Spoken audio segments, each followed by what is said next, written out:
도대체 어쩌란 말이죠? 마치 나루 군대가 당신에게 다가오면서 가스라이팅으로 공격을 하는 것과 같습니다. 안녕하세요.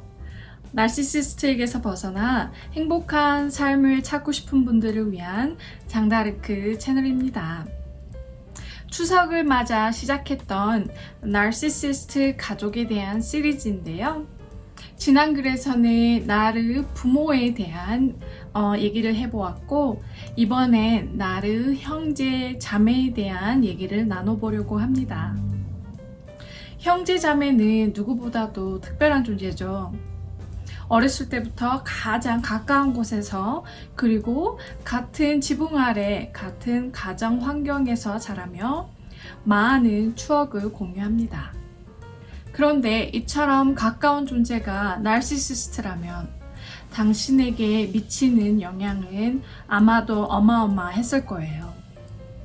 당신의 나르 형제는 아마도 가정 내에서 여러모로 뛰어난 자녀였을 겁니다. 모든 가정에서 다 그렇다는 건 아니고요. 그런 가정이 많을 확률이 큽니다. 이런 뛰어남과 그리고 그에 대한 부모님의 관심은 그들로 하여금 자신이 좀 더 다른 형제 자매들보다 특별하다고 느끼는데 한몫했을 겁니다. 만약에 어렸을 때는 그런 성향이 덜했지만 성인이 되면서 좋은 직업을 갖게 되거나 어느 정도의 성공을 이루면서 자신 스스로 좀 더 특별한 존재로 만든 경우도 있습니다. 당신이 기억하는 그 순간부터 만약에 그 형제자매가 항상 못돼 처먹었고 거만하고 자기 멋대로에다가 남을 막 통제하려고 하고 남들을 괴롭히는 아이였을 수 있습니다. 그런 경우 당신과 그 형제 자매의 관계는 아마도 현재 연락을 거의 하지 않는 관계가 됐을 수 있죠. 하지만 그렇다 어렸을 때부터 못됐다고 하더라도 아직도 연락을 하고 지지고 볶고 싸우고 달래도 보고 도와주기도 하지만 이 반복해서 실망을 하게 되는, 그러면서도 관계를 어찌저찌 유지하는 그런 상황일 수도 있습니다. 어쨌든 이 두 상황 다 속상한 건 마찬가지죠. 반면에 어렸을 때는 그 형제자매와 아주 가장 가까운 친구로서 잘 지냈으나 어찌된 이유인지 성인이 되면서 틀어진 경우도 있습니다. 그 형제자매가 나르시즘 성향이 발현이 되거나 강해지면서 사이가 멀어지게 된 경우이죠. 처음에는 노력도 해봅니다. 어린 시절에 너무 많은 좋은 추억을 같이 공유했고 또 같은 경험을 많이 했기 때문에 그 기억을 되살려서 좋은 관계를 유지해보려고 하지만 너무나 변해버린 그들을 상대하기에는 너무 벅찹니다. 이렇게 사이는 멀어지게 되고 어린 시절 함께 만든 이런 기억들 때문에 마음이 더 아프죠. 여기서 질문이 생깁니다. 똑같은 부모에게서 태어나서 같은 가정 환경에서 자랐는데 왜 어떤 사람은 나르가 되고 어떤 사람은 되지 않는 건가요? 이에 대해 엇갈린 의견들이 많이 있습니다. 하지만 저의 결론은 유전적인 요인과 환경적인 요인의 복합이라고 봅니다. 같은 형제자매라도 분명히 나르시시스틱한 성향을 좀 더 타고난 사람들이 있는 것 같아요. 그런데 이 성향이 발현이 되는지 아니면 반대로 잘 다스려지고 묻히게 되는지 혹은 억눌려 있다가 어느 순간 아니면 성인이 되면서 발현이 되는지는 양육 환경에 달렸다고 봅니다. 이 양육 환경에는 태어난 순서 있죠. 첫째인지 막내인지 중간인지, 그리고 개인의 성과, 부모의 양육 방식, 만나는 친구, 학교 교육, 각종 겪었던 사건과 사고 등 많은 요소가 있을 수 있겠죠. 제 손님 중에 나르시시스트 남편과 거의 30년을 살아온 사람이 있었어요. 너무 힘들었다고 하는데 지금은 많이 셋tle 됐다고, 이렇게 진정됐다고 합니다. 근데 자녀 5명 중에 3명이 나르시시스트라는 거예요. 자기도 이유를 모르겠대요. 자기가 추측건데 아마도 태어날 때부터 그런 유전적인 성향을 좀 더 그 3명의 자녀가 타고 태어난 것 같다고 하더라고요. 엄마로서 똑같은 사랑을 주고 관심을 주려고 했으나 3명은 어렸을 때부터 이기적이고 못돼 처먹었고 나머지 2명은 반대로 되게 그냥 노멀하고 착한 면이 많았다고 합니다. 그들이 나르가 된 이유가 어찌됐건 언제부터 나르 성향을 보였건 가족이 나르라는 것을 받아들이긴 매우 힘듭니다.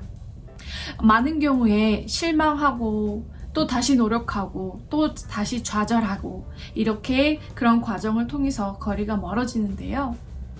만약 당신이 나르시시스트 부모에게서 태어나서 나르 형제 자매까지 뒀다면 정말 답이 없습니다. 앞뒤가 꽉 막힌 이 철창에 갇힌 감옥에 있는 신세죠. 이 나르 형제와 그리고 자매와 사이가 좀 틀어질라 치면 나르 부모가 나서서 가스라이팅을 합니다. 이 싸가지 없는 새끼, 가족끼리 잘 지내야지, 아니면 누나, 형한테 잘해야지 니가 하거나, 반대로 이 부모랑 좀 거리를 둘라 치면 이 나르 형제가 나서서 또 가스라이팅 합니다. 이 싹수 없는 자식이 부모를 그렇게 불효를 하냐며. 도대체 어쩌란 말이죠? 마치 나르 군대가 당신에게 다가오면서 가스라이팅으로 공격을 하는 것과 같습니다. 그리고 당신의 현실 세계는 마치 너무도 비현실적으로 느껴지고 이게 망상인지 진짜인지 헷갈리는 그런 세계처럼 느껴집니다. 항상 그렇듯이 해결책은 둘 중에 한 가지인데요. 연락을 아예 끊던지 아니면 그레이락 기법, 즉 회색돌 기법을 아주 잘 사용해야 합니다. 그렇다면 나르 형제 자매를 둔 당신이 감당해온 아니면 감당해야 할 어려움에는 어떤 것들이 있을까요?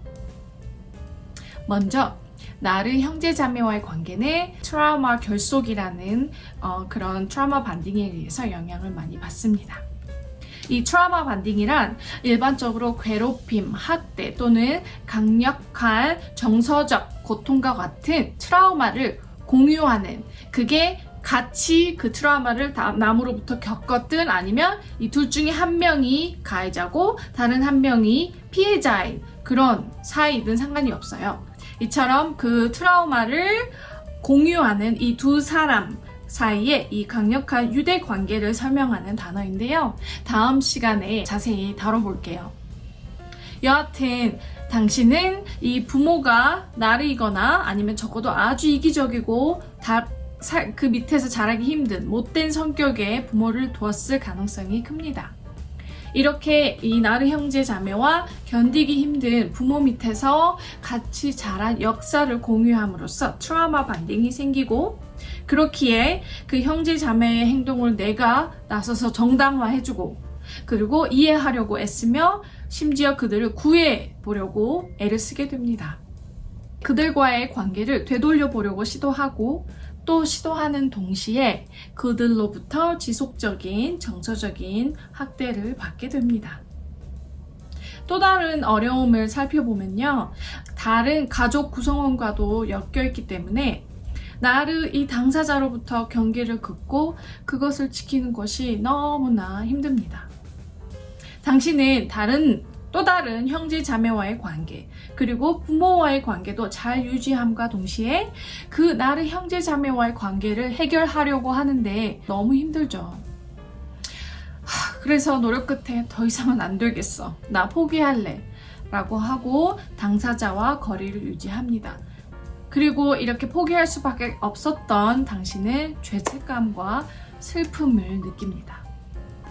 이렇게 거리를 두면 이렇게 끝나면 다행이게요. 나르 형제와의 거리를 두기 시작한 당신에게 이 가족들 및 친척들의 저항이 시작됩니다. 가정의 평화를 위해서 참아라, 네가 잘못된 거다, 어떻게 형제자매끼리 그럴 수 있니, 그리고 좀 못된 부모라면 내 눈에 흙이 들어오기 전에 그 꼴 못 본다, 너네들 사이가 틀어지는 건 난 못 본다 등등. 당신의 죄책감을 가중시키는 그런 가족들을 상대해야 합니다. 특히 그 가족 구성원이 이전까지 그 나르시스트 형제자매의 나르시스틱한 행동을 부추기는, 저번에도 언급했죠? 이 enabler 였다면 당신에 대한 비난은 더욱 거세질 것입니다. 또 다른 어려움으로는요, 만약 이 나르 형제가 자신들의 특별한 능력 있죠. manipulation, 즉 상황을 조작하고 상대를 속이는 이런 속임수를 통해서 다른 구성원들에게 당신에 대한 못돼 처먹은 유언비어를 떠뻗들인다면 당신들과 가족들의 관계가 돌이킬 수 없을 정도로 나빠질 수 있다는 거예요. 이간질이죠. 이 이간질을 통해서 나른의 가족 관계를, 이 사람과 이 사람의 관계, 아니면 나와 그 사람의 관계를 쥐락펴락 이렇게 통제하려고 듭니다. 당신에게는 고통스러운 상황이 아닐 수 없습니다. 나르의 말을 믿어버리는 이 부모와 당신 사이가 틀어지고, 또 당신은 그런 부모에게 상처받고, 최악의 경우 가족 내에서 왕따가 될 수 있어요. 참고로 여기서 아마 당신도 그 나르 형제가 나르시시스트임을 부모에게 설명하려는 노력을 해보았을 거예요. 하지만 통하지 않았을 겁니다. 왜? 본인의 자식을 보호하려고 하는, 말도 안 돼 내 자식이? 라고 하면서 보호하는 이 부모 앞에서 좌절한 경험이 있을 거예요. 부모에게 그 형제가 나르시시스트임을 교육하려 들어본들 소용없습니다. 그 나르 형제 자매와 관계를 끊고 살면 다행이지만, 또 계속 관계를 유지할 때, 그리고 다 같이 나이가 들어가는 상황에서 그들이 당신 및 다른 가족 구성원에게 미칠 수 있는 부정적인 영향의 스케일이 커집니다. 예를 들자면 부모의 혹은 가족의 재산이 엮이고요. 가족 구성원의 병이 든다든지, 아니면 이미 병약한 가족 구성원을 돌볼 때, 주로 이제 나이 드신 부모님이 되겠죠. 가족 비즈니스를 결정할 때 등 많은 중요한 결정을 하는 데 있어서 차질이 생기기 마련입니다.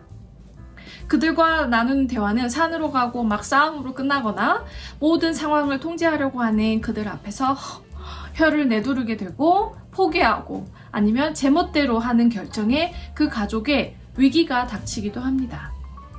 이처럼 통제 불가능한 그들의 가족 내의 횡포는 종종 소송이라는 극단적인 해결책을 필요로 하게 됩니다.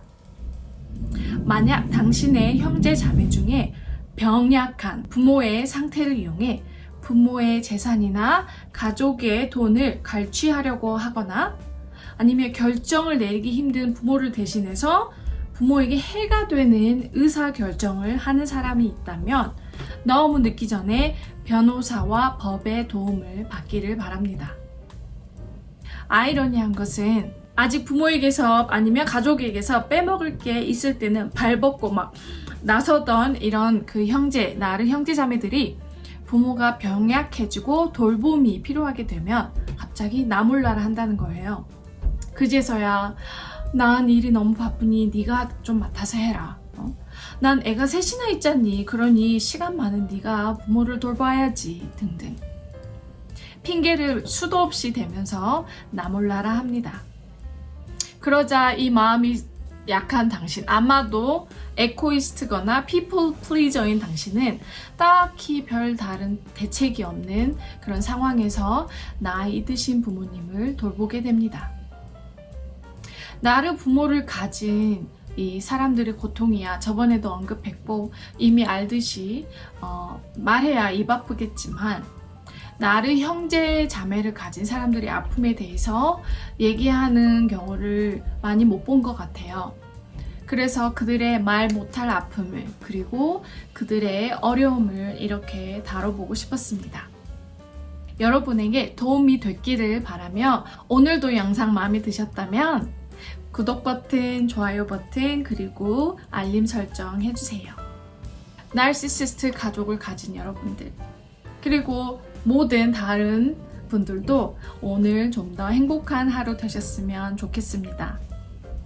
감사합니다. 장다르크였습니다.